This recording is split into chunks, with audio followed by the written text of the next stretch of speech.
What's up, everybody? Welcome to the latest edition of the Stephen A. Smith Show, coming at you as I love to do at the very least 3 days a week over the digital airwaves of YouTube. As usual, I'm going to take a moment to thank my subscribers and followers before I do anything else because we have now eclipsed 676,000 subscribers. Just want to thank y'all for the love. Keep it coming. I'm going to keep on coming, okay? You want to continue to like and follow the show, just click the bell in the right-hand corner and boom, you'll be the newest member of the Stephen A. Smith Show family. Got a lot of stuff to get into today. I got Ghostface Killer, formerly of the Wu-Tang Clan, and along with a best-selling author, or a book he's got coming out as well. We're going to talk to him about a lot of things that's been going on in the hip-hop world and beyond. Very, very interested in talking to him.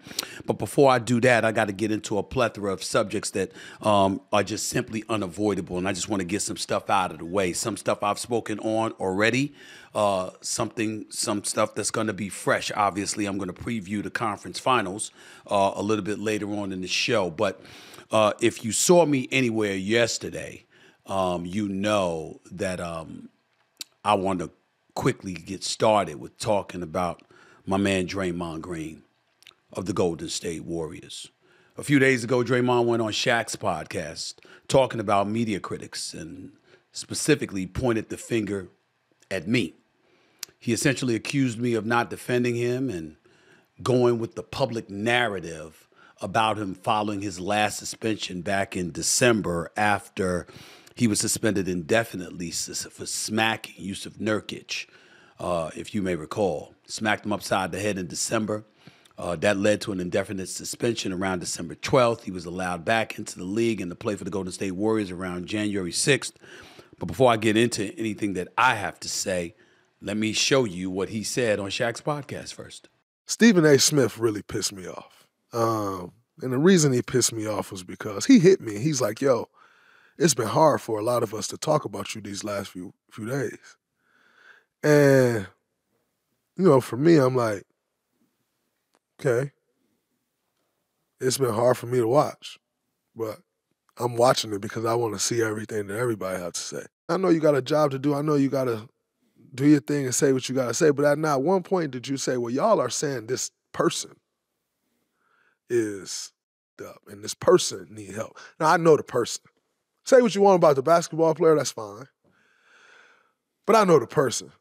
And by the way, it just wasn't him. To sit back and see those that claim to know and appreciate me as a human being just flow with the narrative because it was easy to do, I lost a lot of respect for a lot of people.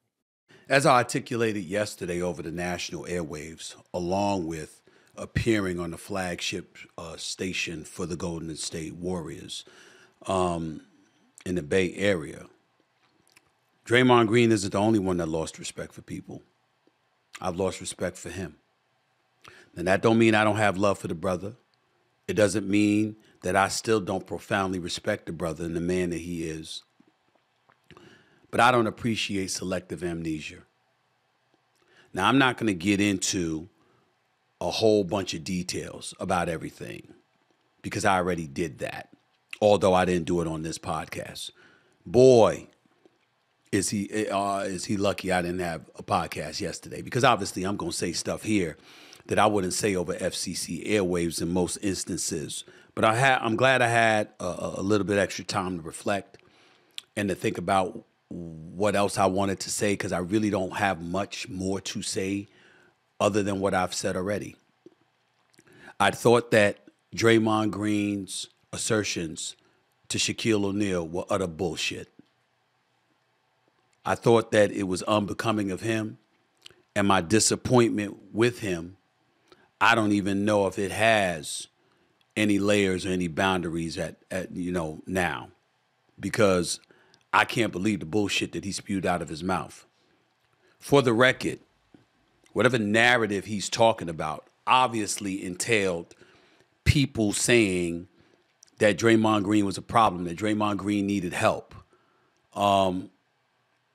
If you will recall, a month earlier, he had choked Rudy Gobert.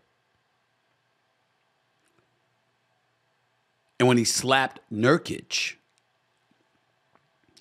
Nurkic went and talked about that guy needs help. If you recall, Kevin Durant came out, star for the Phoenix Suns, former two-time champion with Draymond Green and the Golden State Warriors. His former teammate, Draymond Green, came out and said, yo, I hope the brother gets the help he needs. And there was an individual screaming over the national airwaves saying, I don't like that. I don't appreciate that. First of all, that's a brother. Secondly, that's a black man. And we know when you talk about anger management and help and things of that nature, that connotates something far more serious than that needs to be. I know Draymond is a good brother. I know Draymond is a good man. I know Draymond is a loving father and a loving husband. I know this brother and have come to know this brother over the years to know what a good man he is, which are things that I've articulated repeatedly. And so the one instance where you're watching television and I might not have screamed to the high heavens while other people were laying into you because they were entitled to their opinions, that it negates all the months and years I've come to your defense. Recall, Draymond Green's been ejected from games 20 different times in his career. No one other than Rasheed Wallace, who had 29 ejections, eclipses him. No one has been ejected from more games than Draymond Green in NBA history.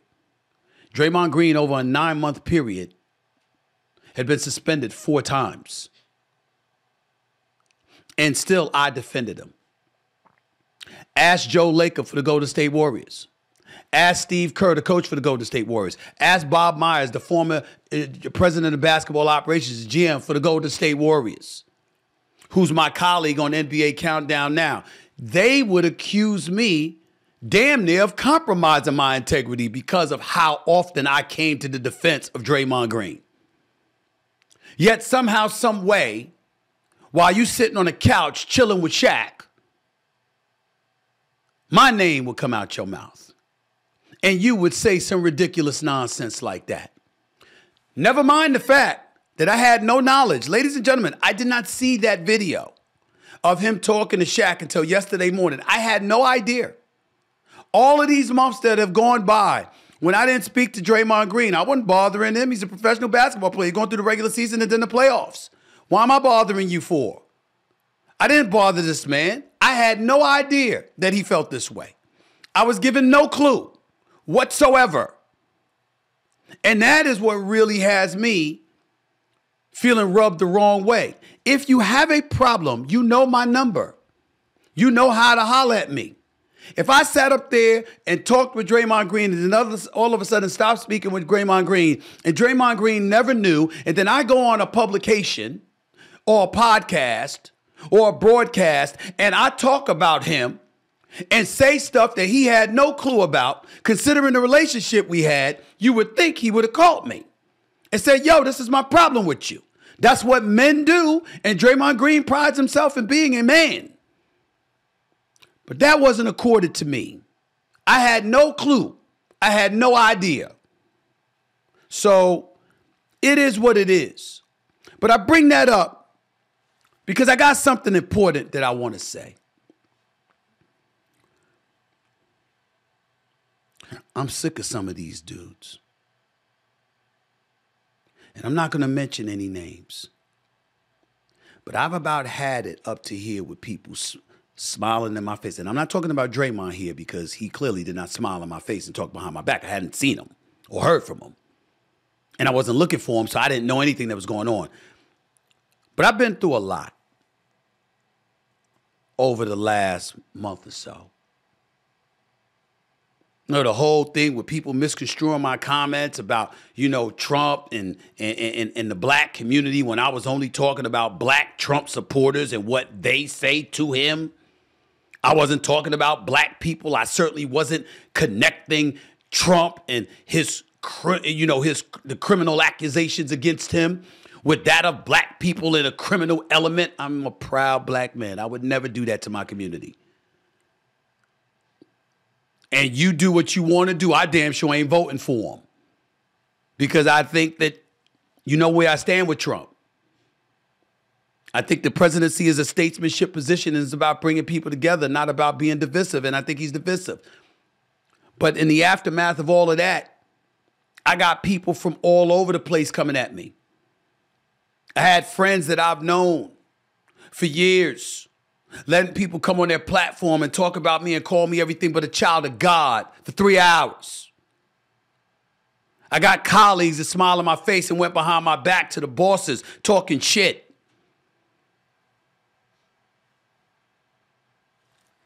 When you've been around for as long as I've been around, let me say something to all of you out there. Let me say something to my employees. Let me say something to my colleagues. Let me say something to my contemporaries. Let me say something to anybody.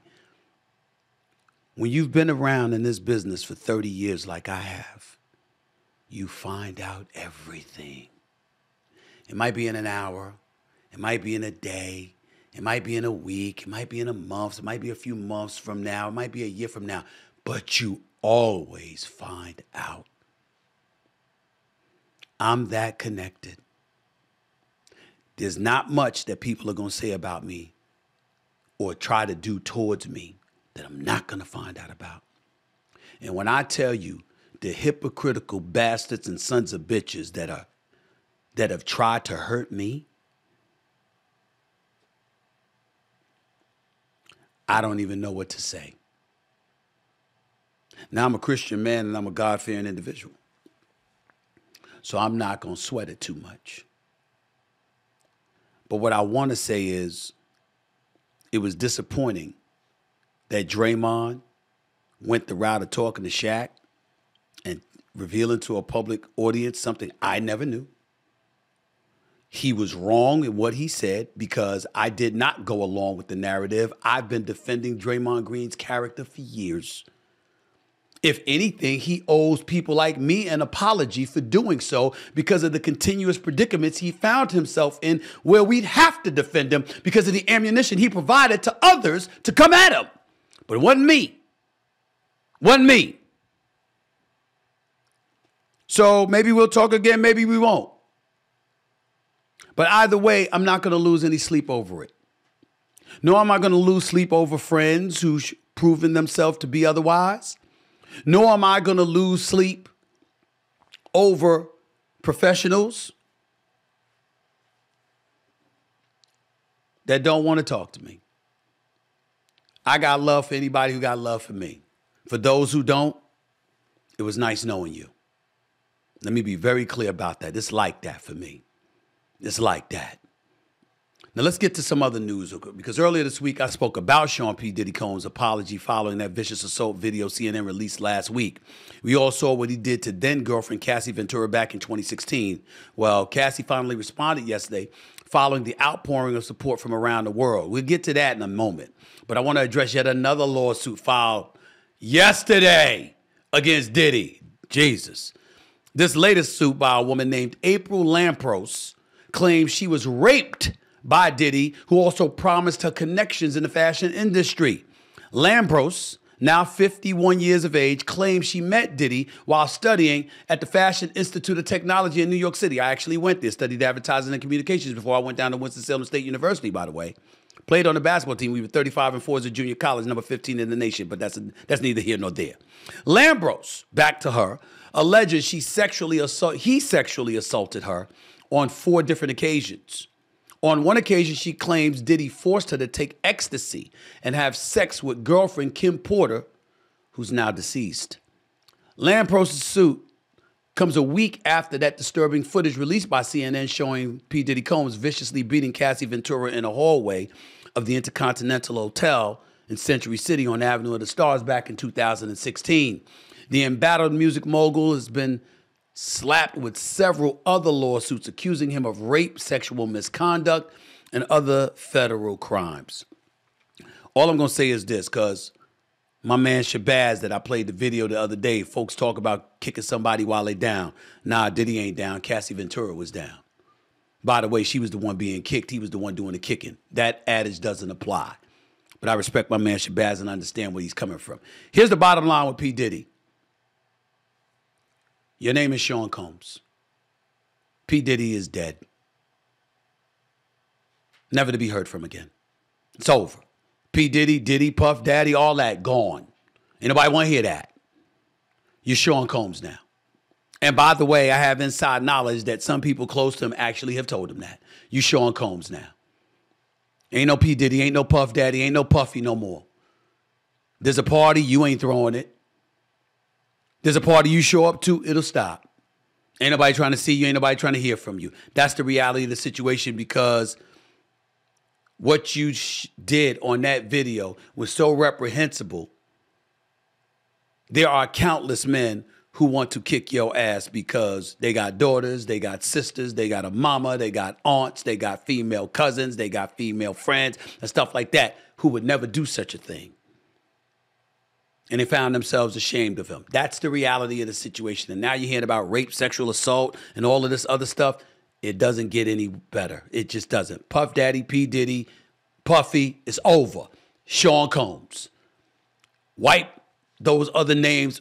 Just get rid of it. Get rid of it. Kill it. You better hope somebody, hopefully you didn't copyright it, even though I know you did. But hopefully you uncopyrighted if you can, so somebody else could call themselves that. That way they won't associate it with you. Maybe. I just wanted to say that. It's just the way it is. As mentioned, however, Cassie Ventura released a statement in response to the CNN exclusive video release showing a beating she took from Diddy back in 2016. Here's what she said on Instagram, quote, "Thank you for all the love and support from my family, friends, strangers, and those I have yet to meet.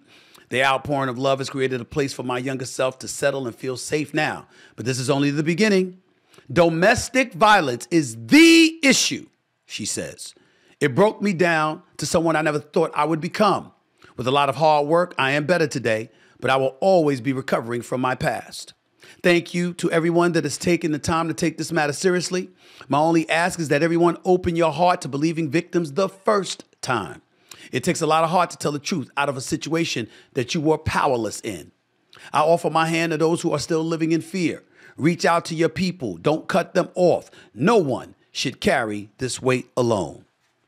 This healing journey is never ending, but this support means everything to me. Thank you." End quote. You notice how she said domestic violence is the issue? And so as a result, intentionally or not, she's rallied victims of domestic violence together. And she's made her issue their issue. And by the way, she was right to do so and very smart to do so. Yes, she was. And so there we have it. It is what it is.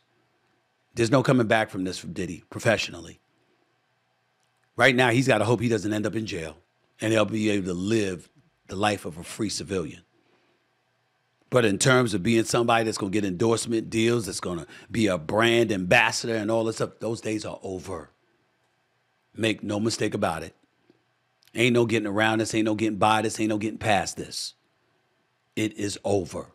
And now that she has attached herself, accurately so, to the domestic violence issue, there's going to be a tsunami coming down upon him.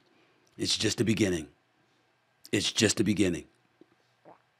Coming up, could we be on the verge of 2 conference final sweeps in the NBA? We'll get into that. Plus, the NCAA is going to look a lot different going forward after an historic agreement announced yesterday.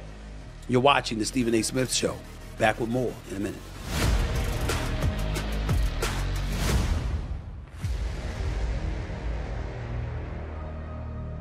All right, everybody, you know what time it is. It's time for Stephen A's Weekly Picks.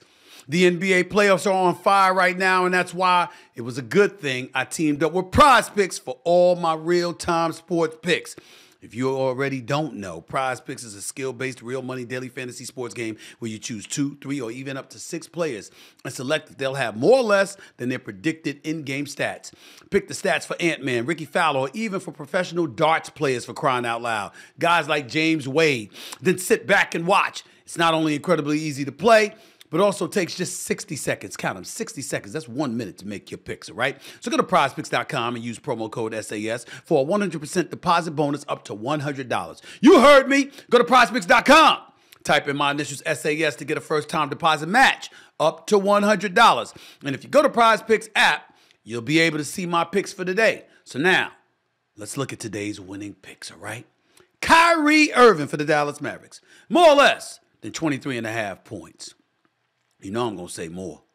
Ant-Man called him out.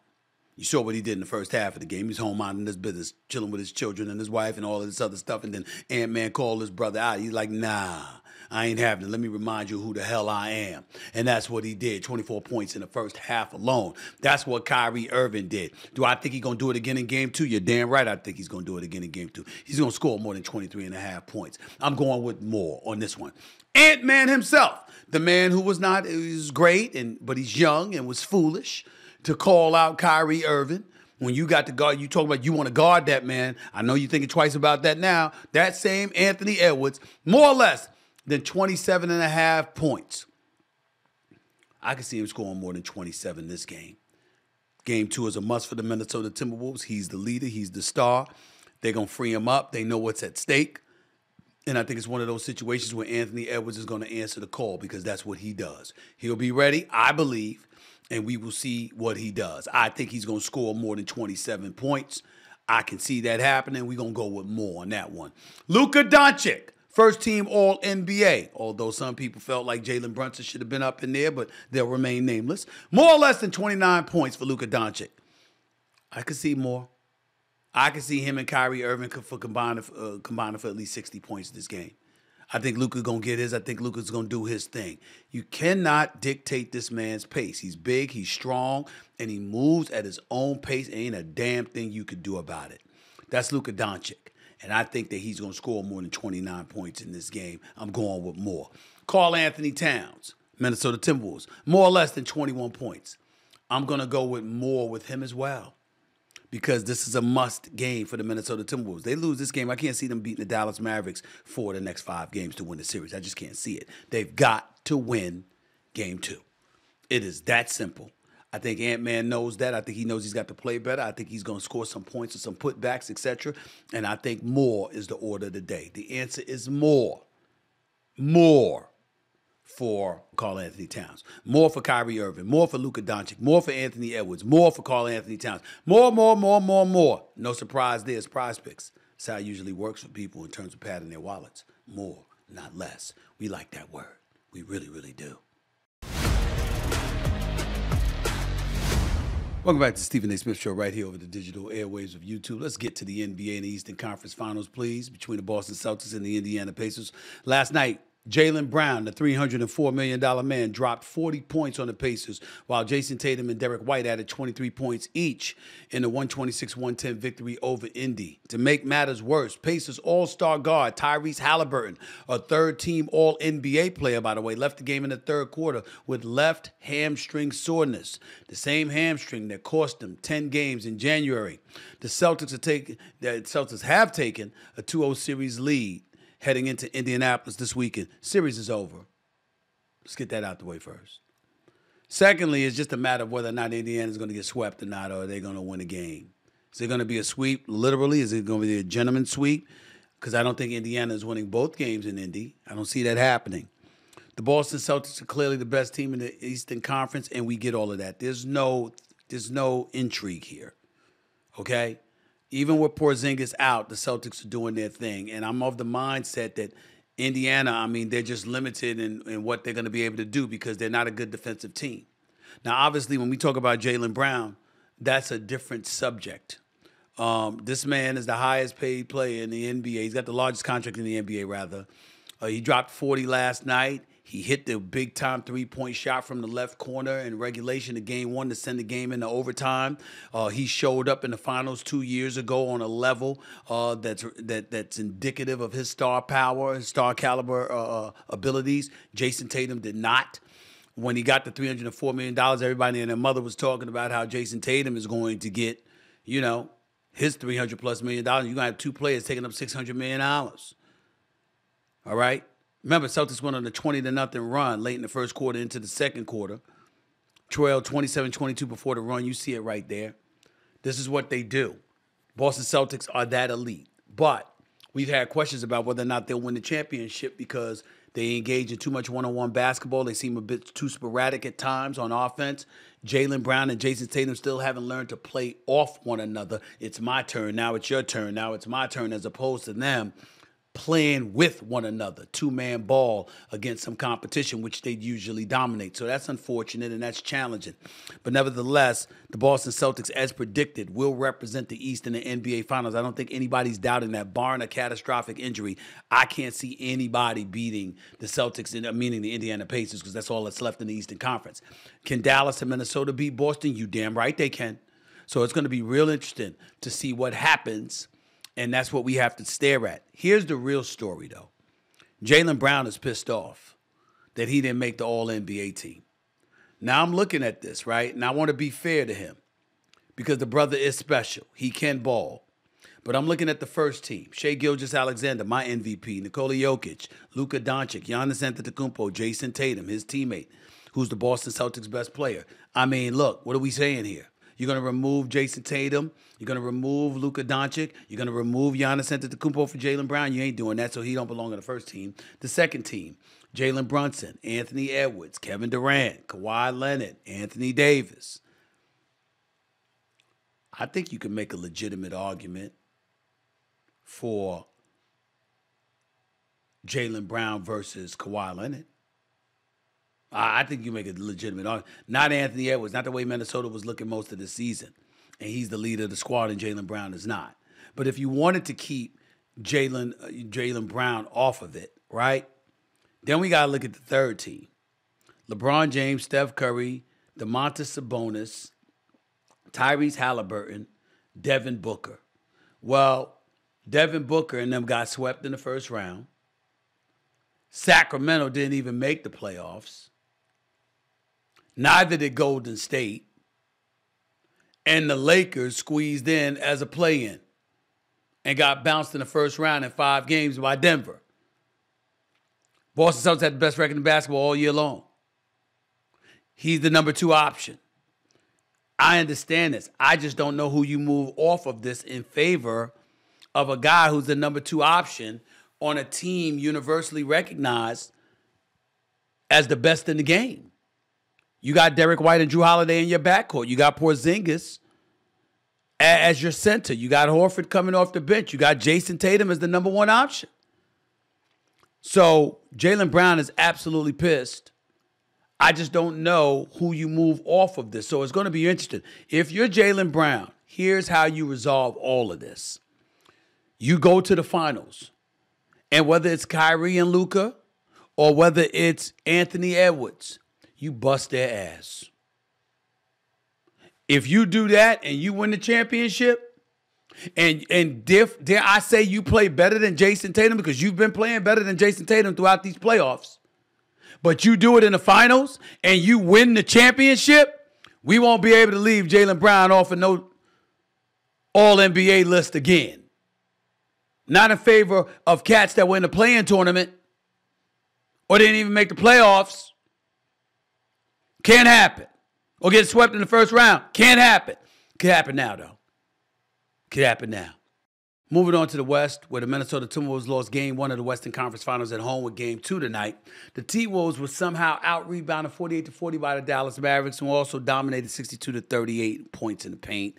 Y'all know all of this. Minnesota's got a home playoff record of 3-3 right now. They're a 500 team at home, which is not great. Meanwhile, Luka Doncic and Kyrie Irving are staking claims to being the best offensive backcourt duo. Some would say in NBA history. I'm not going that far as of yet. We'll see what happens, but they are special, no doubt about that. Minnesota's got to win this game tonight. You are Anthony Edwards. You the Ant-Man. This brother's the future face of the NBA. He's spectacular. I love him dearly. But he's 22 years of age, going up against Kyrie, a guy that he called for. He said, I'm guarding him. That's who I'm guarding him. Called out Kyrie like Kyrie said to Charles Barkley and the TNT crew the other night after the winning Game 1. He said he was at home minding his business, sitting with his kids and his wife watching the game. And what happened was they sitting up there talking about, you going to hear this man say he want Kyrie. Well, be careful what you ask for. Kyrie is a magician on the basketball court. Offensive wizardry is associated with his name, his ball handling skills, his shot-making ability, the greatest finisher at the basket by a little man in NBA history. That dude, Kyrie Irving, is nothing short of spectacular. You don't call him out. And Ant-Man did it. You 22 years of age. Did you see how gassed Anthony Edwards looked going up against Kyrie Irving? Kyrie Irving, 32 years old. Do you see how gassed Anthony Edwards looked? That's something to pay attention to. That's something to not ignore. No question about it. So it is what it is. You know, now you learned your lesson. CP3, who's doing NBA Countdown on ESPN and ABC with us, pointed out something very astute the other day. He said, just because you asked to guard the brother and just because that's your assignment doesn't mean you have to stay on that assignment all game long. You can start off the game guarding Kyrie Irving, but you don't need to stay guarding him all throughout the game. He's too spectacular to expend your energy doing that, because if you do so, it's going to compromise you offensively, and you're not going to be able to give us what we need, which was evidence in game one when Ant-Man only scored 16 points. CP3's right about that. So that's where we are with it. And because that's where we are with it, here is the deal. In the end, here's the bottom line. Anthony Edwards got to show up tonight. Game 2. No excuses. Got to get it done. And while he's doing that, guess what? Not only does he have to get it done, okay, Karl Anthony Towns got to help him. You can't be jacking 9 3-pointers, man. You're damn near 7 feet tall. There's a mismatch every time you touch the ball. Take advantage of it. Got to do it. You got to do it. Mike Conley, be steady, man. Stop making mistakes. Jaden McDaniels, hit your 3-point shots. You too, Nas Reed. You're going to need a concerted effort, because I'm here to tell y'all. I got Minnesota winning this series in 7 games. It wouldn't surprise me if Dallas won. Not to mention the fact that Dallas could win the championship too, because with Kyrie playing the way that he's playing and leading the way that he's leading, and having P.J. Washington and Derrick Jones playing the way that they've been playing, not to mention this kid Gaffey, Dallas got all the requisite tools, and Jason Kidd is coaching his ass off. He deserves that extension. Nico Harrison, the man running basketball operations for the Dallas Mavericks. Look at what he's assembled. Look at what he's pulled together. Look at the trading deadline deal he got with getting Gaffey and P.J. Washington. I can't say enough about the brother. He's doing big things. Obviously had a long-standing relationship with Kyrie Irving. Kyrie trusts him. Kyrie loves him. Loves being there in Dallas. Look at what has happened.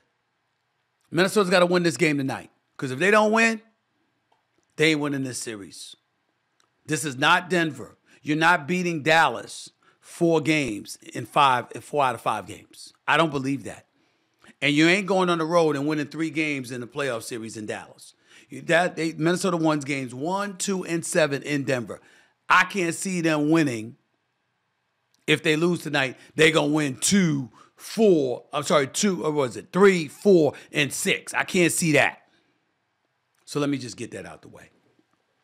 Now let me go to some big news involving college sports, because y'all need to hear about this. The NCAA and its five power conferences have agreed to allow schools to directly pay players. For the first time in a 100-plus year history of college sports, the NCAA and its leagues are moving forward with a multi-billion-dollar agreement to settle 3 pending federal antitrust cases. Sources told ESPN the NCAA agreed to pay more than $2.7 billion in damages over 10 years to past and current athletes. The parties have also agreed to a revenue-sharing plan allowing each school to share roughly $20 million per year with its athletes. You can see some of the key points of the settlements right there on the screen between the NCAA and the Power 5 conferences. Athletes can be paid directly by schools for the first time in college sports history. Ruling settles 3 impending federal antitrust lawsuits. The number is $2.77 billion to be exact.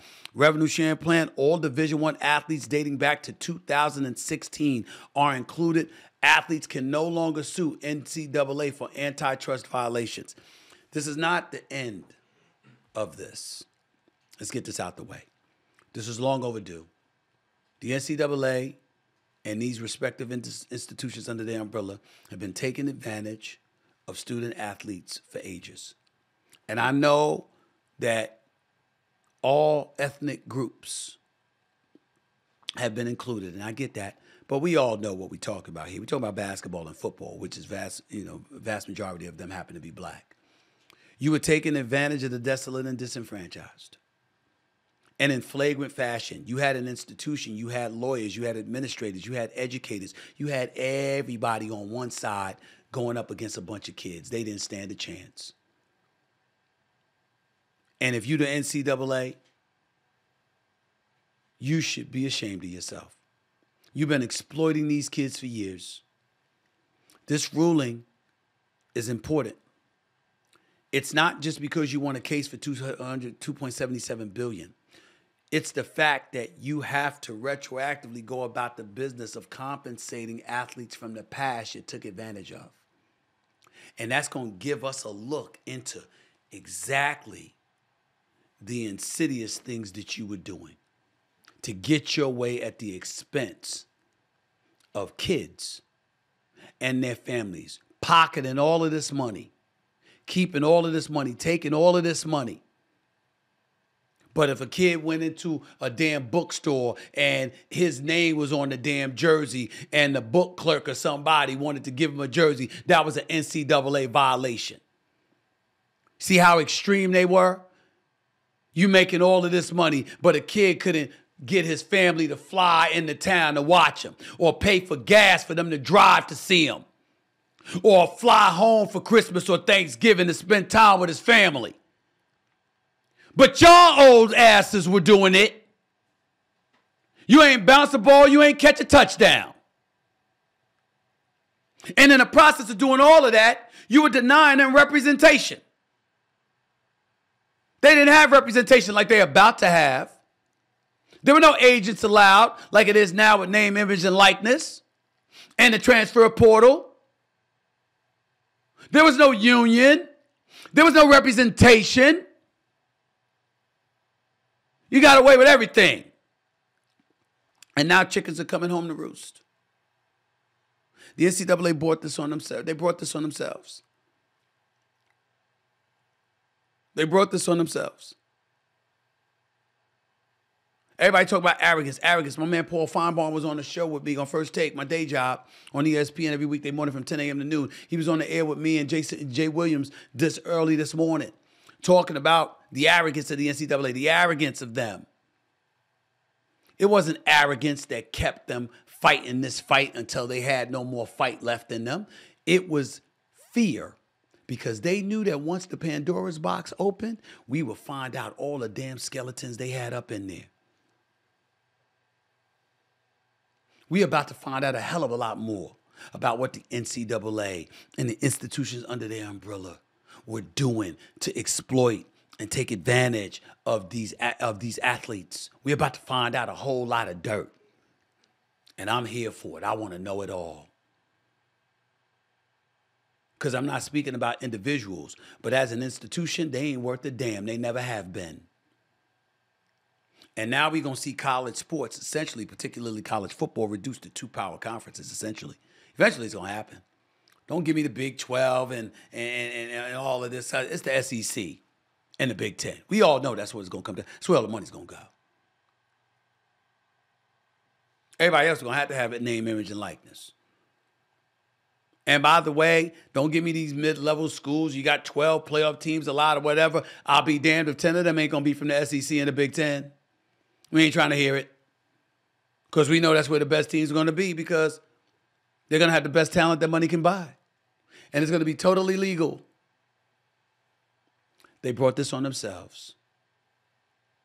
Hopefully the NCAA comes tumbling down to a level of humility that they will have to not only accept but fully embrace, because their dirt will be exposed. We're seeing it happen with P. Diddy right now. And in the legal, financial apparatus, we're seeing it happen to the NCAA before our very eyes. They brought this on themselves. They brought this on themselves.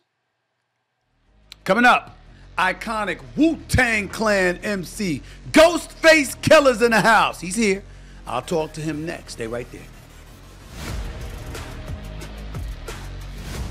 Let me just take a second to make sure that everyone out there knows. Here at the Stephen A. Smith Show, I demand excellence, and I'll be damned if I'm going to apologize for it. I'm in it to win it. And that's why I have teamed up with Prize Picks, America's #1 fantasy sports app, to help turn my sports knowledge into straight cash. Prize Picks is a daily fantasy app where you simply choose two or more of your favorite players and then pick more or less on their projected in-game stats to win some big-time money. And it only takes less than 60 seconds to make your picks, you know. So download the Prize Pick app today and join a community of more than 3 million members. And if you do, Prize Picks will match your first-time deposit of up to $100. That's right, you heard me. Go to prizepicks.com right now and use code SAS, my initials, of course, in case you didn't figure that out. Just use promo code SAS on PrizePicks to receive a first deposit match of up to $100 and then let the games begin. PrizePicks, pick more, pick less. It's really, really that easy. Welcome back to the Stephen A. Smith Show right here over the digital airways of YouTube. My next guest is a founding member of the legendary rap collective, the Wu-Tang Clan. He's also a Grammy-nominated solo artist now out with his 12th studio album, Set the Tone, Guns N' Roses, and a new memoir called Rise of a Killer. We'll get into all of that and more. Please welcome to the show, the one and only Ghostface Killah. What's up, my brother? My brother. Everything is good over here. God bless. Everything is good. How about you? Damn right, I'm doing good. I'm talking to you. That's what I'm doing real good right now. That's right. That's right. Let me get this out of the way, man. How are you feeling about life right now? You got a memoir coming out. You got an album coming out. What's life been like for you, bro? I mean, I'm blessed, man. You know what I mean? I can't ask for nothing more right now. I worked hard on the album, in the mix of the Wu-Tang tour and stuff like that. So I have to run in the studio, come back out, get the time off, go back in and work that out. And then at the same time, when the COVID kicked in, I was writing the memoir and Rise of a Killer. And everything just so happened to come out at the same time. And then my first interview with you. You know what I'm saying?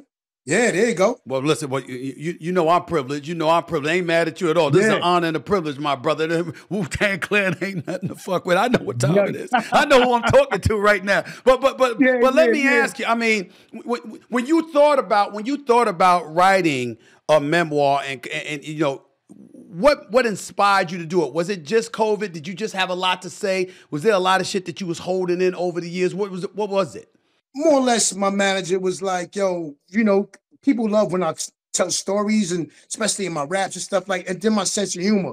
So they always been telling me like, yo, you need to do a book. So a couple of my guys in the clan, they dropped the book. Raekwon and you guys had dropped, RZA had dropped it first. And then it was like, you guys' manager was like, yo, you need to do one. I'm telling you. So they were always against me. So I'm like, yo, you know what? I'm going to go ahead and do it. Just so happened when COVID came around, they got the writing and we just started just going in. So yeah. What about the album though? Because it's not just a memoir. It's not just a memoir. You got an album coming out. What's that about in terms of the timing? I know this is what you do. Yeah, the album was already in the making for a little bit of a minute. Because first I was gonna, I'm a soul baby, so I was gonna go the R&B route a little bit. But then I thought about it. I haven't gave my fans Ghostface in a minute. So I'm like, you know what? I got to switch it up. So I kept the R&B songs, a couple of them, but I had to make it more for what my fans know me for. So, so I mixed them all together. That's why it's Guns N' Roses. The female side was kind of like the Rose side.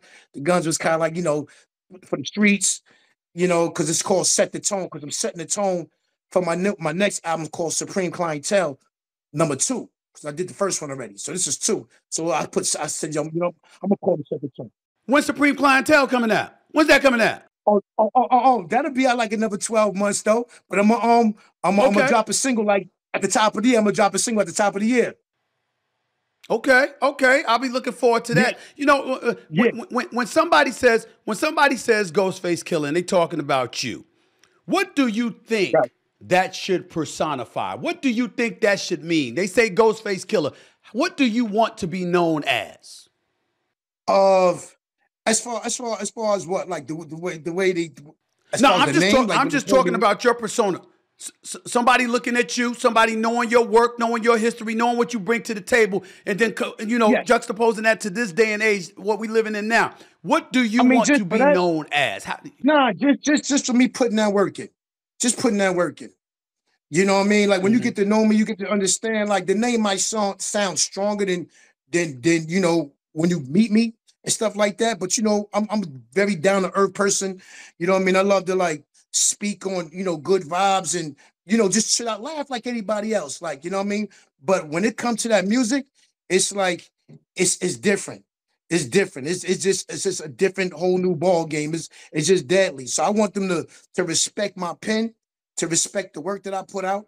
And then I'm gonna continue to put out through the grace of God and my vision and my legacy. Mm, You know what I mean? So right. that's Ghostface right there. That's Ghost. Yeah, that's the one that's in Wu-Tang Clan. That's him right there. That's his work. You know what I mean? So I carry that flag, my own flag, with my own lane as Ghostface Killer. You know what I mean? Tony Starks and everything, yeah, that's there. But Ghostface is what set it off.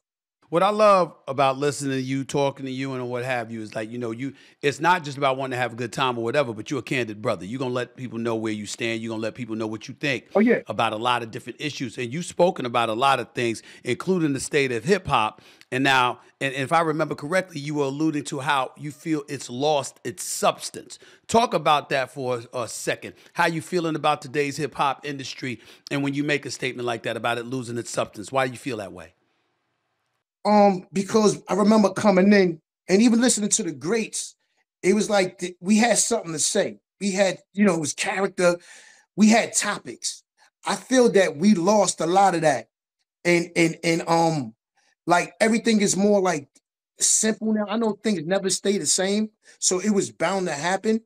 You know what I mean? But things don't stay the same. So you got the younger generation that's like when we did Cream and all the other songs we did, we talked about the struggle.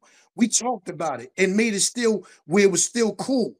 And those are our biggest records. Now, when you look at the generation like right now, everything is like, naked females and it's simple rap to me. Don't get me wrong. I'm down for a black man to always go get his money, black woman and everything.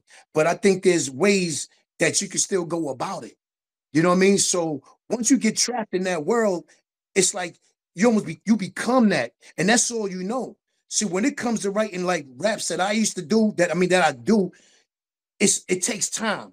You got to sit at that table at least for me, because I'm a slow writer. It take me like to get a good one out, maybe like 4 hours. But sometimes it takes longer than that if it's really good, and you got to come back to it.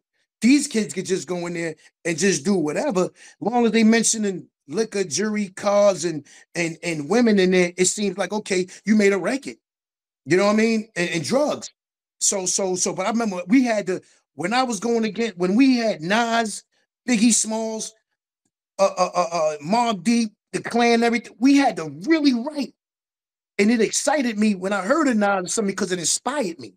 Now it's like I know the generation is way younger, so I don't really get that much inspired except by my peers when I hear like Jada Kiss and these guys that keep me up on point. But yeah, it's really different. It's like you don't even got to be a rapper to make a hit. You know what I mean? You ain't got to be nothing. You could be a nobody, and somebody could write it for you, or you just and it's like you just a one hit wonder just because you got the gram. We didn't have the gram. I remember it's like 15 of us in the 15. I mean, in like I mean 20 like in a 15 passenger van. We slobbed on each other going to radio and sleeping on each other's necks and throats just in an all white van, just trying to get to the next spot. It was a struggle. These guys don't got to do that. You know. Got you. So this begs the question, Ghostface. Do you believe they just young, don't know no better? Do you believe the industry is to blame for the content that we seeing out there? Or do you believe that the young brothers and sisters, they sold out to get the money? And that's all they want to talk about. What do you think is what do you think it is? I think social media. I think social media played a lot on it, because you could just be.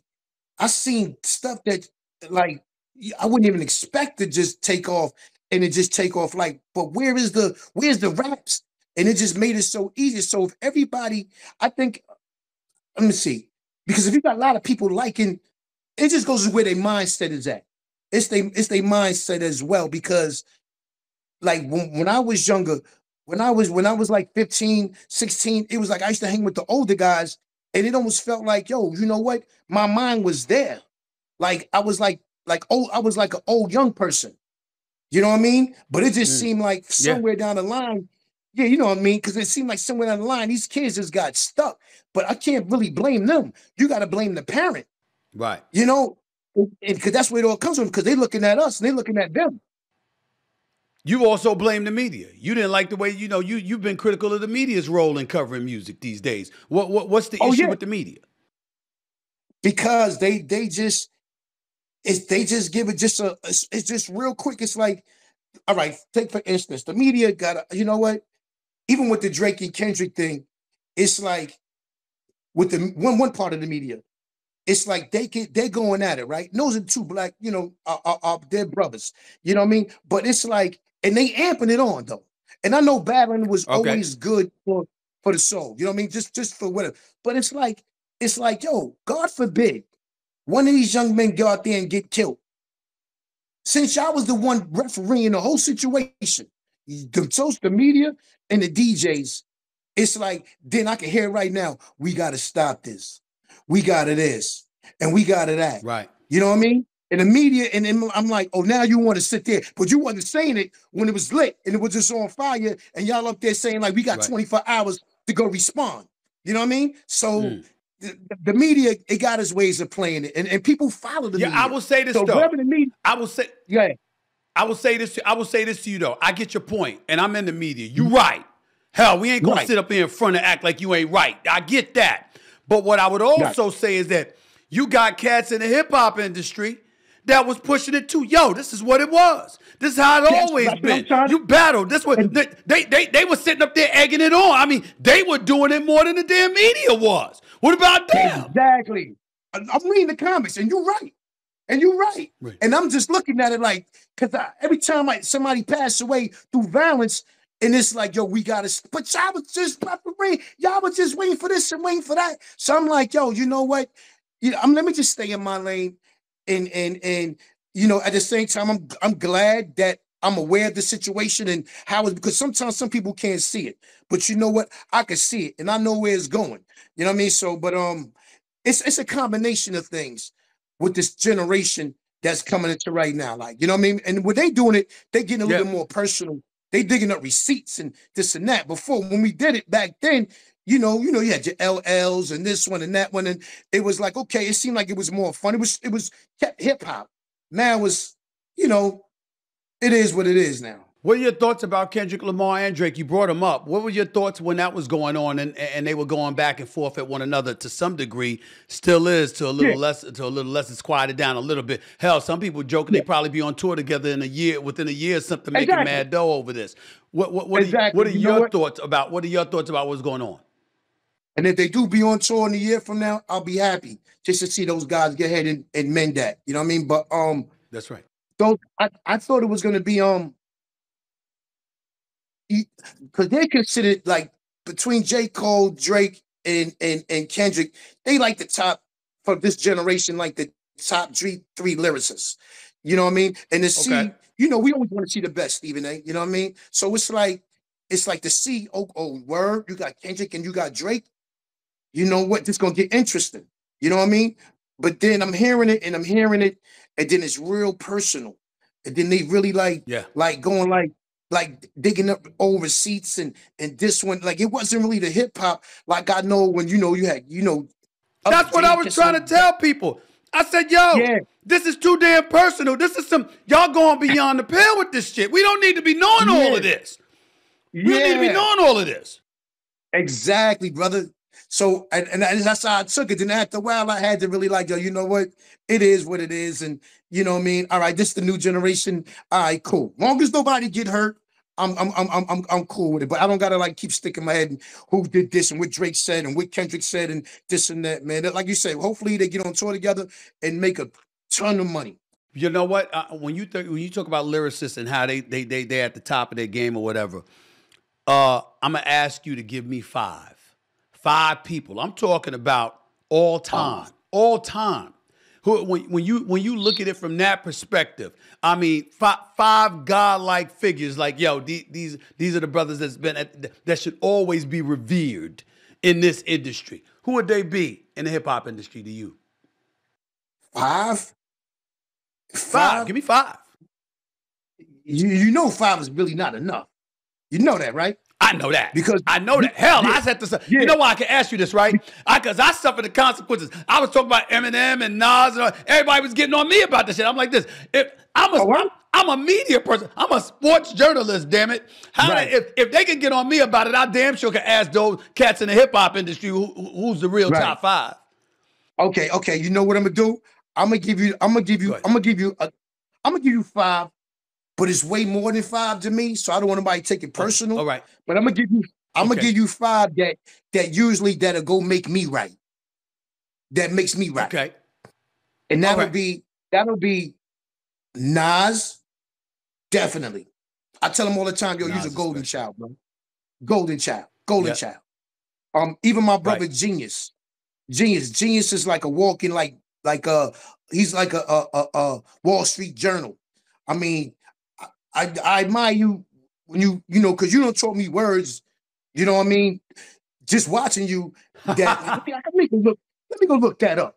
You know what I mean? And see what that is. Right. But I'll say Nas, Genius. I love Slick Rick. You know what I mean? That's where I got my jewelry from. Was Slick. I gotta put him in there. And the storytelling too. Storytelling. You know what I mean? Question. But you got whatever. Who? You see them? Oh, all right, 2 more. Yeah, I got 2 more. I got That's 3. Give me 2 more. I don't know. It's like you could take a Coogee rap. You know what I mean? Because he was hard, but then you still got your Kane and your Rakims that start going into the other. You know what I mean? Like it's they just there. See, I'm with Kane, Big Daddy Kane. People sleep on what that brother was doing. You know what I'm saying? I mean, listen, I'm an LL fan for life. I'm an LL fan for life now. Yes, right, LL. Because I was about to say like you, because I heard you say many times, Run DMC's was, you know what I mean, was your guys too. You know what I mean? Yeah. And I remember when they was there, I was coming up together. That's right. Yeah. Together forever. All of them like, yo. So I really, that's why I said I can't stop at 5. Right. Biggie too. I understand. Biggie was nice. Well, Biggie, Tupac, LL, you look at Jay-Z, Nas is all-timer. People getting on me when I talk about Nas, but Eminem, because Eminem mainstream to that white audience, but Nas is brilliant. I know this. You know, Eric B. and Rakim can never leave them out of the mix, no doubt. You can't. You not know, even KRS-One. KRS-One in there too. No. Got to put him in there. Yeah. Got to put him in there. No doubt about it. You know, I interviewed Snoop recently, and Snoop was talking about this is a young man's game, but he's still rapping at 50. How old are you, and how long you going to be doing this? Yo, until it's my time to go in the dirt. So my time. I might not got to talk, but as far, see, rappers always acting like they retired. Stephen A., they be behind closed doors, right? It's like once you're a writer and you're a real rapper, you always gonna be having something to say. You might see a nice, pretty apple on TV, and you might just be like, yo, you might just say something to rhyme with apple. You still rhyming. You know what I mean? But I always tell my fans, yo, listen, man, if I got a cane, even if I got false teeth, I'm still gonna be throwing darts. I'm still throwing them. Even if it's at my grandkids, I'm still going in. Because I got love. That's how much I love for it. You doing something that I talk about all the time. If you standing still, you ain't living. You got to keep it moving. You got to do what you got to do. You living, or you might as well go into the ground. You got to keep on moving. Right. You can't stop. Right. That's what I've always said. Let me get to set the tone again real quick though, because let's get into set the tone. Guns N' Roses dropped earlier this month. Tell me about the concept and who's featured on the album. Oh, we got a bunch of features on the album. The concept was just like I said before, was just it was supposed to be an R&B album, but I thought about it because I haven't gave my friends and my people like this Ghostface, and so I had to switch it up. And in the middle of me switching it up, you know, we did like me and Nas, Wu-Tang and Nas did mad dates on the road, so I had to work in between there. Yeah, that's why I had got the rest of the other hard records, kept a couple of female records. So that's the Guns N' Roses. But Set the Tone, like I told you earlier, was just just setting the tone for Supreme Clientele too. To everybody just want, because they say that's a lot of people say that's my best album to date with Supreme Clientele too. More creative and everything like that. And I could agree to some extent Yeah, and I, on the features was like you got Nas, you got Raekwon, you got Method Man, you got October London, you got Sheik Luge, Jim Jones, you got my man Iceman, Bronx Man. I got my man Harley on a lot of the hooks. I got Fat Joe, Remy Ma. It's just, I got Sharani, Busta Rhymes. It's my little man Chucky. It's just a list, AZ, a list of names. It's a list of names. You made me laugh when you brought up Remy Ma because I was next to her at the Deontay Wilder Tyson Fury fight. She was pissed off. Poor, she's mad as hell that Deontay Wilder lost that fight. I was kind of mad too, by the way, but he shouldn't have gotten in the ring with somebody 40 pounds heavier than him. That was it. And my man Meth, how tight are you and Meth? How much do you and Method Man keep in touch, if at all, whatever? What's that relationship like for you? Yo, that's my brother right there. Yo, we tight. I love that bro. Yo, listen, Meth's so cool, man. It's like it's so down to earth. It's like he a real one. He's a real. That's it right there. He's a real one. He calls me Little Stevie. He calls me Little Stevie. He uses it to tease me and all of this other stuff. Yeah, calls me Little Stevie. You know what I'm saying? But he know I got mad love for him. We joke around all the time. That brother, his acting on Power. I'm very proud of him. I'm very proud of him, brother. He doing a hell of a job. Yeah. I told him too, and I congratulate him all the time because out of the whole crew, it's like he's the one that took it there, and he's like he could do that and still get busy. Like he just blew me out the frame on one of my records. Yeah. So I'm like, yo, Meth, like even the guy sit there and play a lawyer and all that, like, and I know him. But I remember when a slick ass lawyer though, a slick ass lawyer. That's right up his alley. He know that exactly. But you know what? I asked him one day. I said, "Yo, how do you remember your lines, bro?" I'm like, but he said, "Yo, you had to he was reading books, man. He had to read the Actor's Guide and this and that and the third." And I'm just looking at him on the plane. So sitting next to him, I want to pick his brain.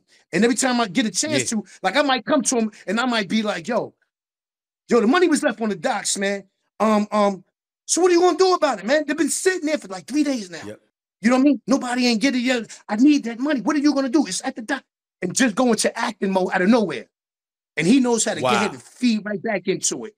And come back where he just had me dying laughing because of the stuff that he just be saying. He's hilarious. Let me tell you something. Let me shock you with this one. Let me shock you with this one. I don't know when, but one of these days you're gonna see me and him acting together. Mark my words. Mark my words. You're gonna see us acting together. It's gonna be wild. I'm telling you, it's gonna happen. I don't know how, but I promise you, I'm promising you, it's gonna happen. Make no mistake. Look, before I let you get on out of here, man. Before I let you get on out of here, I gotta ask you something, man, because Wu-Tang, a lot of people don't realize that y'all made history as the first rap group with a Vegas residency. I want to know, can fans expect that in the future? And that's real money in there. Vegas, damn it, they print money. They print money. Yeah. Listen, we just knocked out, I think, like a good 1, 2, 3, 4, like around 4 shows real quick. We got some more. We coming up in September though.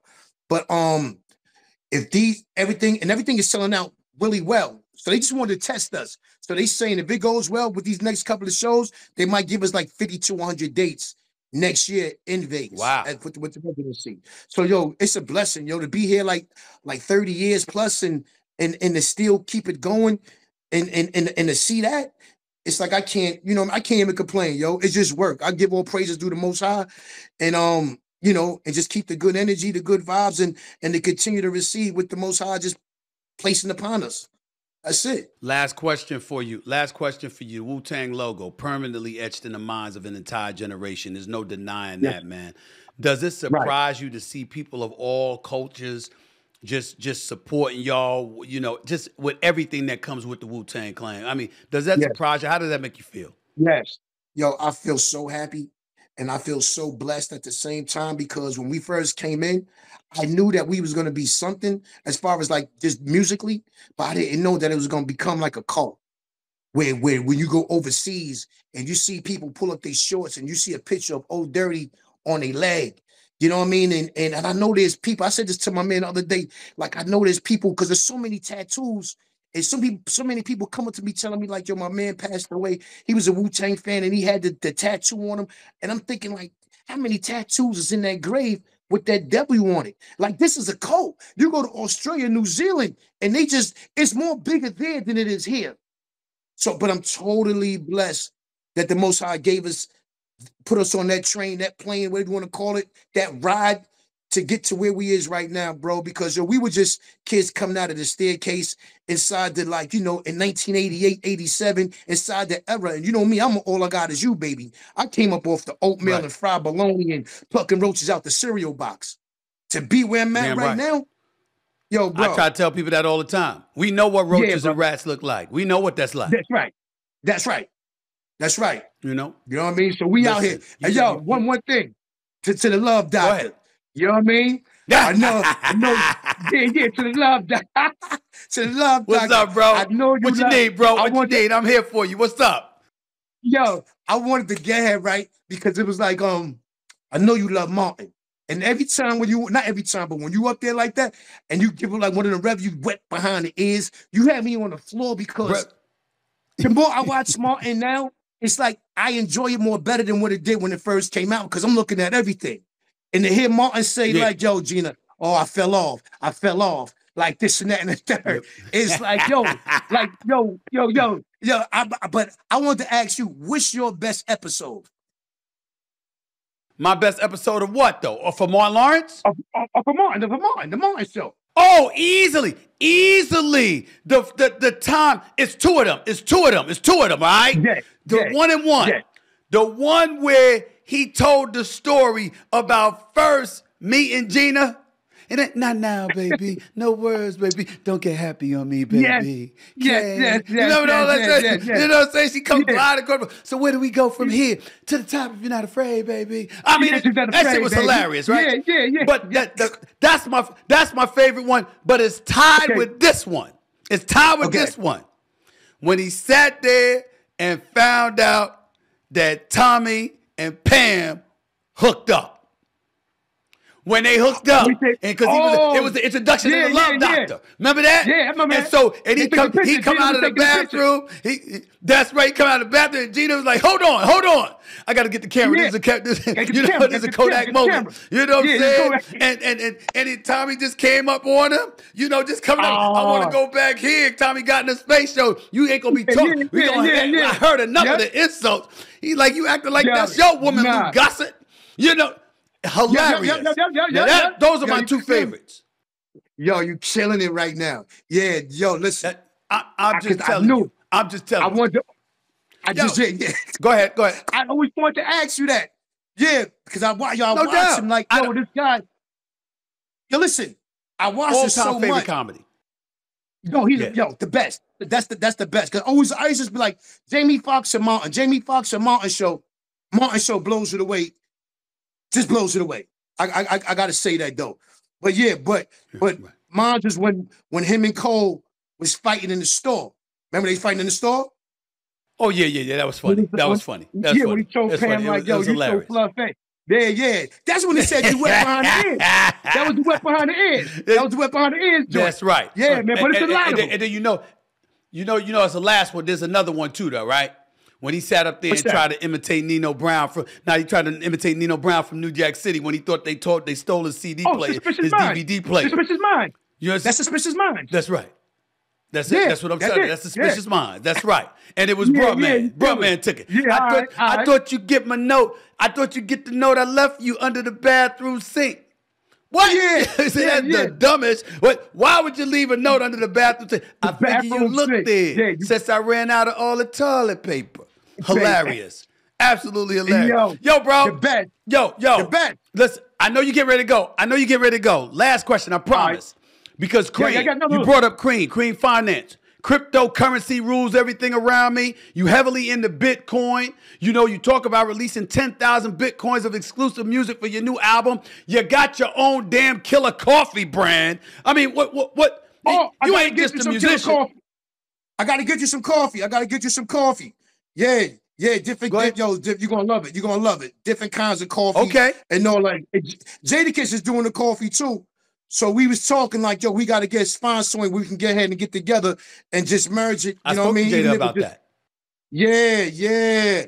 But yeah, Right, I gotta right. get you. Nah, that's doing well. That's doing well. And I got the energy. I got a drink called hard cream too. That's like not an energy drink, but it's a real nice cream drink that goes really, really well when you mix it with whatever though. Yeah. Yeah, we move it. And you got a new label. Like you got a new label. You making money. You making money. It's legit, damn it. You entitled to be a businessman. The money out there to be gotten. Go get it. You're right. You also founded a new label, Yap City. Yap City. You got a new label. Yeah, Yap City's the label. Yep, I got a few artists, dope artists on there. Right now, with this set the tone, we're gonna start moving into the Yap City things and start putting out the artists here and there, nice Latin artists too, everything like that. Yo, it's a movement. It's a movement. I got you. Rise of a Killer and Set the Tone, both out now by the one and only Ghostface Killer. Appreciate you. All love, bro. Good sitting there talking with you, my man. You take care of yourself. Love is love, my brother. Anytime. Love is love. Appreciate you, man. No doubt. Bless. All right, man. Take it easy. All right, peace. My thanks to the great Ghostface Killer. Check out Rise of a Killer and Set the Tone. They're both out now, by the way. Coming up, before you get off to your holiday weekend, and tonight's games, of course, I need to respond to a few of your tweets, so don't go away. More of the Stephen A. Smith Show to start your weekend in a minute.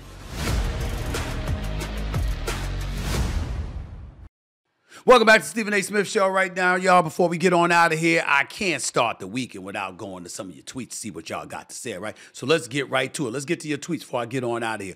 Play the tweets for me, please. Stephen A.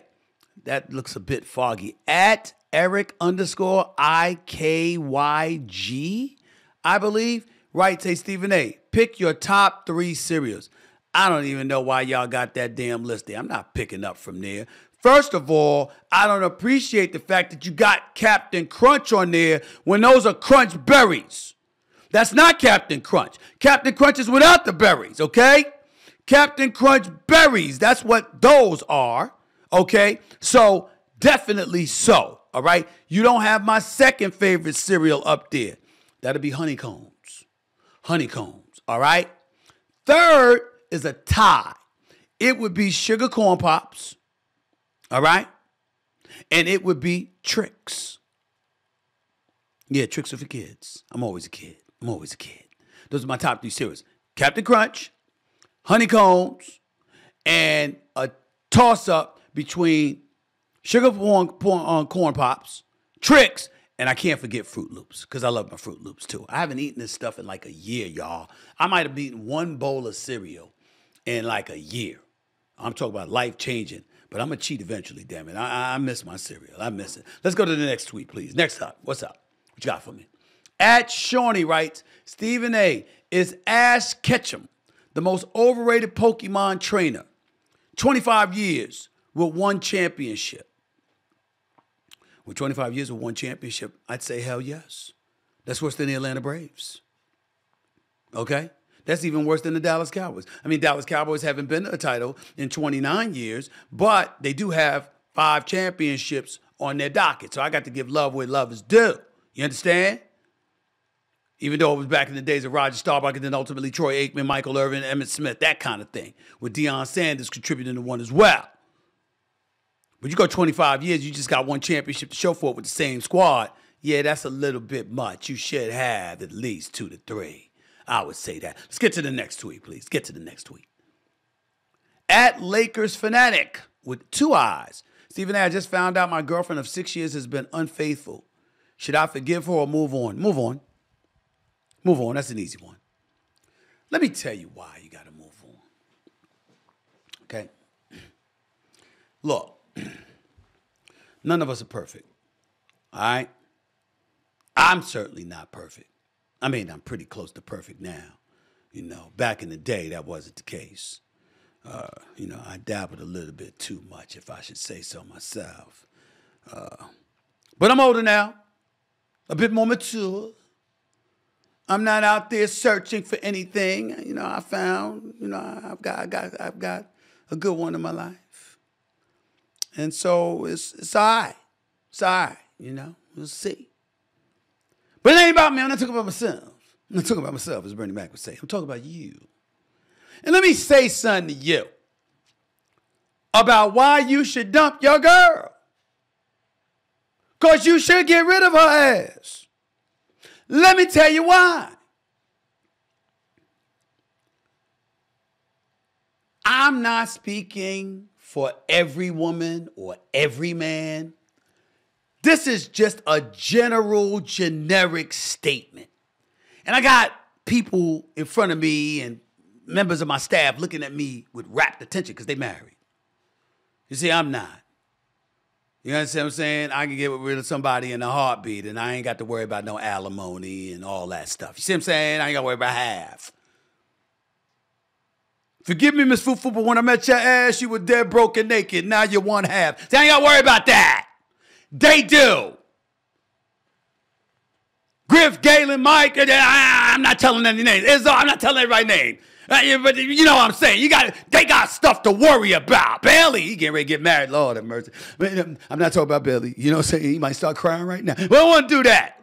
Don't want to do that to him. All right? Because that brother has overachieved. I don't know who's overachieved more, Bailey or my boy Kendrick Perkins. I don't know. But I don't want Bailey to start crying. Your fiance, she ain't going nowhere, man. She love you to death. Just don't apply to you. But we're going to get to the subject at hand. And put that tweet back up there again so America can see what it is. So I can know who exactly I'm talking to. At Lakers Fanatic with 2 I's. FANATIIC. You found your girl. This is a generic statement. Pay attention. Generic statement.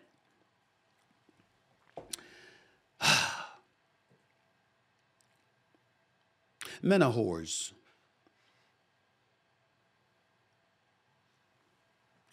Even when we're faithful, we're reformed.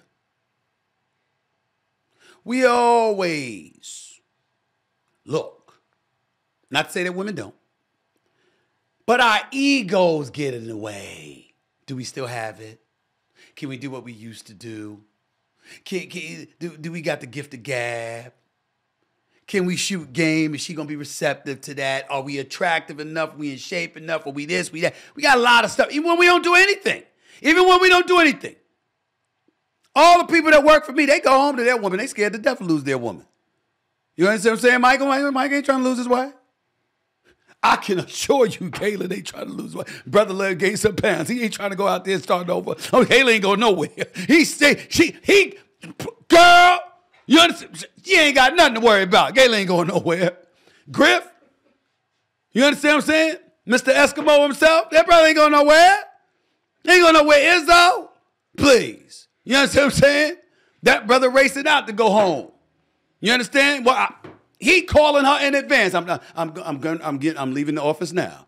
10 minutes later, I'm on the highway. 10 minutes after that, there's traffic again. 10 minutes after that, I think I'll be home about an hour. I mean, he on it. He ain't trying to lose what he got. Okay? You understand? And all of these brothers overachieve because their wives are gorgeous. You understand? They know what they got. They think they're heavenly stars every day. I mean, nobody more than barely thanks himself. The brother cries, he's so thankful. You understand? He good. But what I'm saying is that you ain't going to do nothing wrong, but your ego still needs to feel like you still that dude. You still that dude.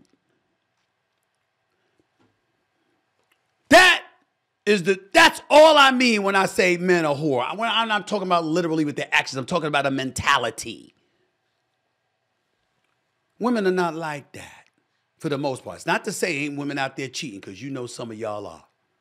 It's not to say women out there totally faithful, because you know damn well some of y'all ain't. But here's the thing about ladies. And you got to understand this.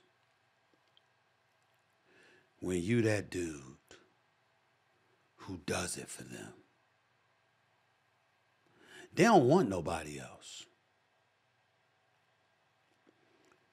You And you're just going to have to trust me that I know this. You can send a woman to another stratosphere. You can take her to a level of such ecstasy that she might be speaking in tongues. She will still walk away thinking about what she gave. We walk away knowing we're getting. No matter how much she enjoyed herself with you, she's thinking about what she gave to you. Not just what you gave to her. Of course, she thinks about what you gave to her too. But she's thinking about what she gave to you. Because she's giving. Men constantly think we're getting. Physiologically, in order for stuff like that to happen, she has to open herself to you. So because of that, if she decides I'm going to go somewhere else to give it up to somebody else, either she harbors a level of disgust for you that she doesn't care enough not to violate your trust like that, or she was incentivized because you weren't getting the job done. Either way, you toast. You toast. Women who love, as Chris Rock would say, loves the crust of a man. Don't do that. Unless they want to exact vengeance or their love for you isn't stronger than their need for pleasure you ain't providing. That is the reality of the situation. Lakers fanatic. That's the reality.